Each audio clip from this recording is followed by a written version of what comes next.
7:39 de la mañana, estamos de vuelta, esto es Buenos Días por VPI TV. Comenzamos con nuestro segmento de entrevistas, los pongo en contexto. El Parlamento Europeo debate mañana martes la situación en Venezuela. El jueves votará una resolución sobre la respuesta de la Unión Europea. Esta sesión se llevará a cabo en Francia y fue solicitada por los grupos del Partido Popular Europeo, Socialistas y Demócratas, Patriotas y Renovar Europa. Hoy nos acompaña en Buenos Días el consultor político venezolano Luis Peche para analizar la reacción de la comunidad internacional. Luis, un placer saludarte, bienvenido. Hola Mayari, buenos días, un gusto. Luis, tú has dicho que es importante la negociación de la comunidad internacional, pero más importante que eso es llevar a cabo mecanismos que permitan poner en la práctica esas resoluciones, esos acuerdos que establezcan. ¿Qué se puede esperar de esta reunión de mañana martes? Fíjate, yo creo que la verdad es que estamos en un punto en el cual tanto los actores internos en Venezuela como la comunidad internacional están intentando descifrar qué hacer con relación a lo que viene, ¿no? La comunidad internacional, los actores nacionales, todo el mundo que ha estado interesado en Venezuela le puso mucho esfuerzo y mucho tiempo y dedicación a intentar construir una salida pacífica, institucional, negociada a nuestra crisis que ha durado tantos años el pasado 28 de julio con las elecciones presidenciales.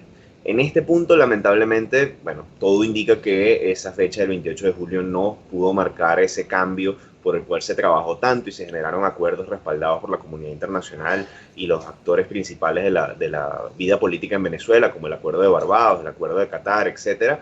Hoy por hoy, pues bueno, pareciera que fue letra muerta todo lo firmado allí, ¿no?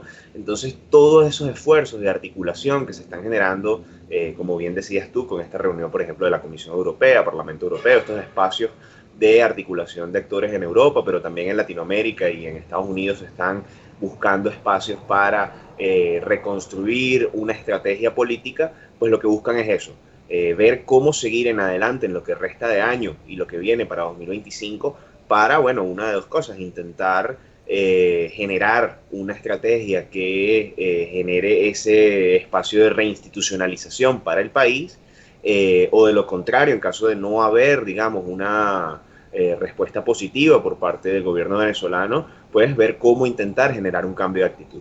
Esos son los principales nortes de lo que se ve o lo que se espera ver en las próximas semanas en cuanto a actividad internacional. Ahora, luego de las detenciones este fin de semana, 14 personas, entre ellas 6 extranjeros, dentro de los cuales destacan 2 españoles, 3 estadounidenses y un checo. Quisiera que habláramos acerca de cómo estos pronunciamientos y señalamientos sobre un supuesto complot para desestabilizar el país y lo que ha sido la reacción de estos 3 países puede tensar aún más las relaciones diplomáticas con Venezuela. Sí, bueno, más allá de la acusación, que bueno, se presentaron unas pruebas el sábado, no es mi labor juzgar qué tan verídico no es esas acusaciones vertidas por el ministro Diosdado Cabello. Pues más allá de eso, la realidad es que son ciudadanos extranjeros detenidos en suelo venezolano que a partir del momento en el cual pierden su libertad, pues pasan a ser un tema de interés público o de interés bilateral con esos países de los cuales son nacionales, ¿no? Ahora, bueno, Estados Unidos, España, República Checa, los países involucrados con sus ciudadanos aquí en Venezuela, tienen un nuevo tema del cual hablar con el gobierno venezolano, que obviamente desde la tensión, porque bueno, no es cualquier acusación la que se hizo desde el Estado venezolano, pues a partir de allí se tienen que generar ciertos puentes para saber cuál es el estatus de estos ciudadanos, cuál fue el contexto, de qué se trata la acusación, qué viene a partir de allí, y evidentemente no es en un clima amistoso que se da esta acusación y toda esta situación de estos ciudadanos, ¿no? Ya en el caso de España, por ejemplo, se desvinculó, o la respuesta del gobierno español fue desvincular a estas 2 personas detenidas de cualquier tipo de operación, se dijo que están haciendo turismo, no es lo que sostiene el gobierno venezolano, así que obviamente allí ya hay un nuevo impasse que se suma a los ya varios que han habido en los últimos días con el exilio de Edmundo González, la guerra de acusaciones sobre si hubo una negociación o no, quién fue el responsable, este llamado de Jorge Rodríguez a detener cualquier tipo de actividad bilateral con España, que al final no se ha concretado hasta ahora, pero sí vemos que hay una escalada de tensión diplomática entre el gobierno español y el gobierno venezolano que se sumará a los otros países que tienen ciudadanos involucrados en estas acusaciones.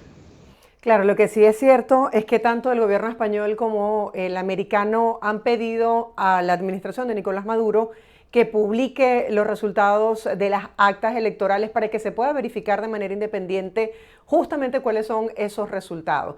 ¿Cómo, digamos, todas estas acusaciones que ya el gobierno de Estados Unidos, por ejemplo, dijo que eran categóricamente falsas, puede aumentar la tensión al momento de buscar un diálogo? Porque todo el tiempo se ha hablado de un diálogo para llegar a un acuerdo sobre los resultados electorales en Venezuela. ¿Cómo estas acusaciones pueden tensar aún más la narrativa entre todos estos países que están discutiendo la situación de Venezuela?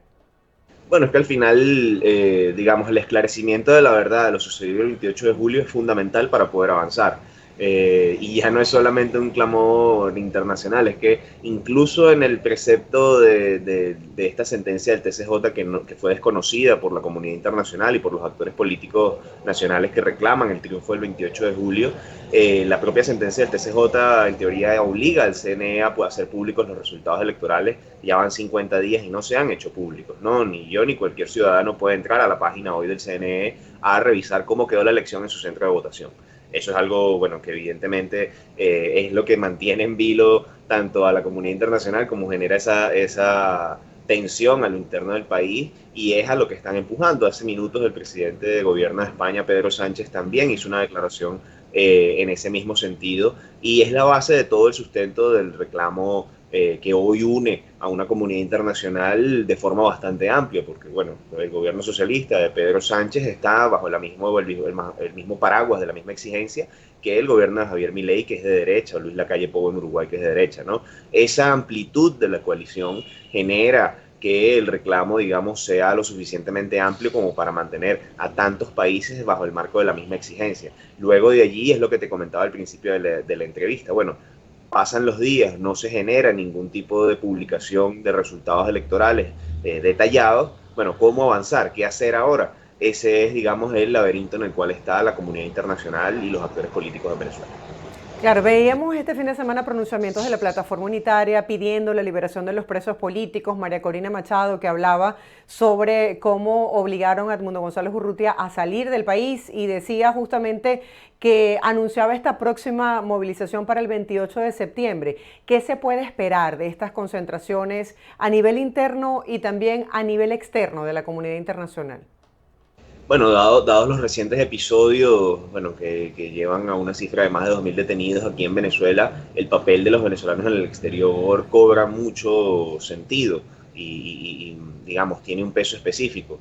Ya no es solamente, digamos, ese acto simbólico de, bueno, me reúno como venezolano y me veo con mis compatriotas en un sitio en específico, sino que ahora hay reclamos hacia la comunidad internacional, hacia los gobiernos, hacia, bueno, los propios venezolanos que dentro del país tienen más barreras para poder expresarse yendo a una concentración por todas las medidas de limitaciones que conocemos. Así que obviamente todas estas medidas pareciera que están con el norte, tienen el norte de que se vea que el tema Venezuela no ha bajado la intensidad de la urgencia del reclamo, y bueno, que todos estos venezolanos en todos los países, entendiendo bueno que somos 8 millones los que estamos regados en el mundo, pues seguimos exigiendo transparencia, veracidad sobre lo sucedido el pasado 28 de julio y una verdadera solución que no sea sencillamente, bueno, dejar pasar, dejar que pase el tiempo y que se establezca lo que se tenga que establecer, ¿no? Ese rol de los venezolanos en el exterior cobra sentido, y por eso creo que ese llamado de María Corina Machado, de Edmundo González y de la plataforma unitaria a concentrarse el 28 de septiembre.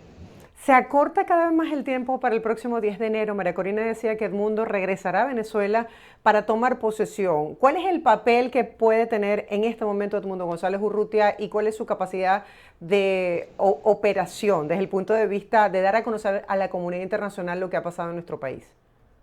Con la salida del país de Edmundo González Urrutia, bueno, la oposición pierde algunas cosas, como bueno, la principal, pues obviamente tener al candidato opositor en suelo venezolano, pues un activo demasiado valioso.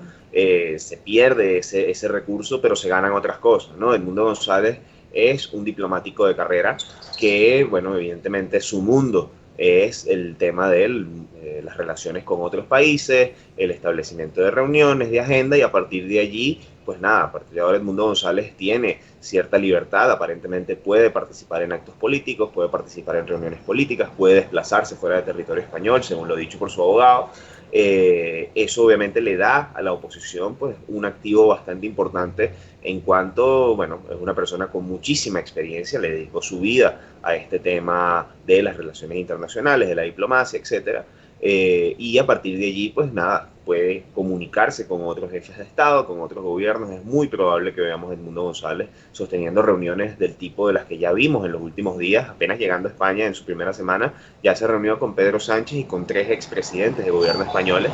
Así que bueno, obviamente es algo muy importante y probablemente sea donde veamos a Edmundo González digamos, de forma más cómoda, porque es su espacio, es su ambiente, y a partir de allí, pues bueno, habrá que ver cuál es la agenda de trabajo que tiene, cuáles son las propuestas, cuál es también la vía que propone Edmundo González para los meses por venir.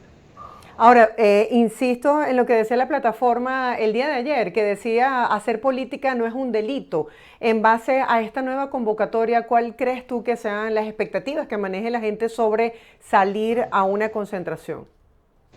Bueno, obviamente hay un elemento de miedo que es importante y que no se puede subestimar. Yo creo que, de hecho, lo normal, luego de todo lo vivido en el mes de agosto en Venezuela, es sentir mucho miedo de participar en una concentración política, ¿no? Luego, más allá de eso, también hay muchas razones para salir a la calle a ejercer pacíficamente el derecho a la protesta, ¿no?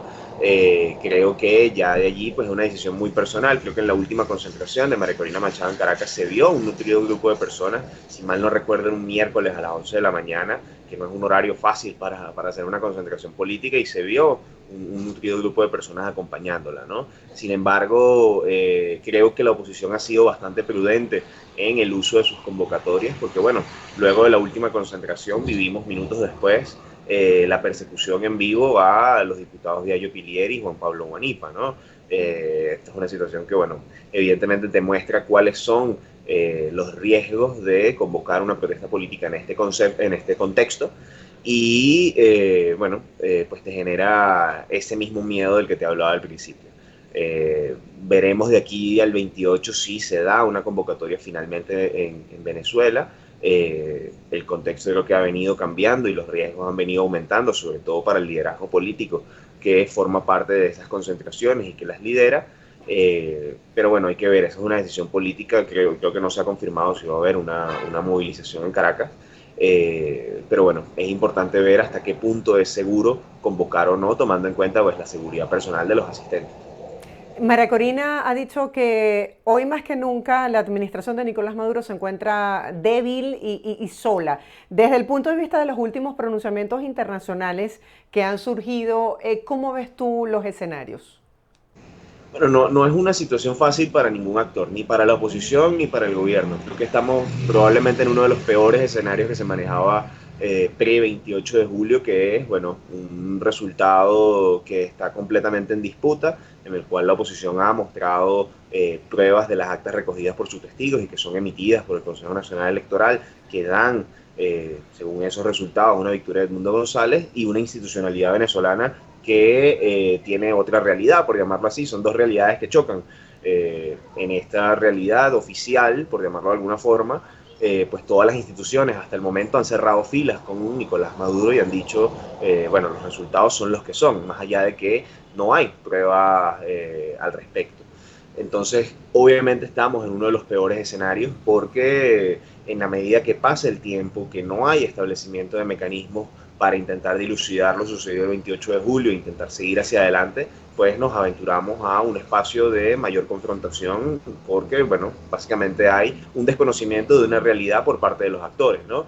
Eso deja en el punto que comenzábamos la entrevista, a partir de lo vivido, cómo avanzar. Ese es el gran problema que tiene en este momento la comunidad internacional y los actores políticos opositores en Venezuela, pero tampoco el contexto es fácil para el gobierno venezolano, entendiendo que, bueno, muy probablemente, y tal y creo que es cierto lo que dice Margarita Machado, se van quedando cada vez más solos en el contexto internacional. Ya las peleas no son solamente con sus adversarios ideológicos, sino que también hay discusiones con gobiernos de izquierda como el de Lula, gobiernos como el de Gustavo Petro. Vivimos ese episodio con las personas que están hoy refugiadas en la Embajada de Argentina en Venezuela, que estaban, digamos, amparadas por el gobierno de Brasil, que se hizo, ejerció la custodia de ese espacio diplomático, y el gobierno venezolano decidió también quitarle esa custodia, ¿no? Entonces eso estamos hablando de que hay un contexto muy complicado para el gobierno venezolano, que va viendo cómo se ve reducido su grupo de aliados ideológicos,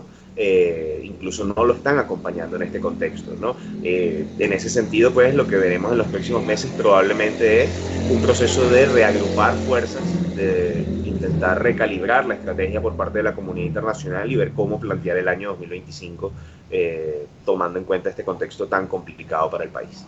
Luis, ya para cerrar, desde el punto de vista del análisis político, para las personas que se preguntan cuál es la diferencia del contexto de lo que se vivió durante el gobierno interino de Juan Guaidó y del el contexto actual con Edmundo González Urrutia, ¿cuáles serían esas diferencias básicas que tú puedes compartir el día de hoy?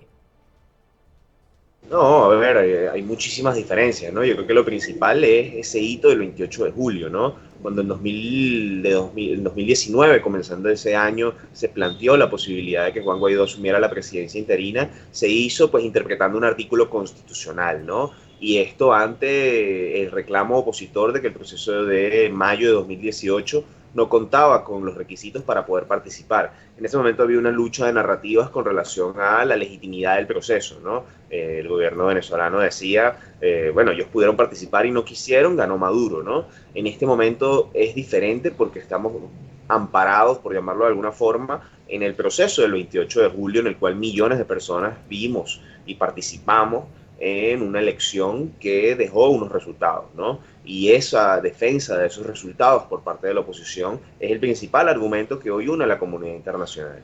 Entonces, no es ya un tema netamente constitucional, interpretación de un artículo como pasó en 2019, sino que estamos hablando de otro contexto, que es el respeto a la soberanía popular ejercida en los centros de votación.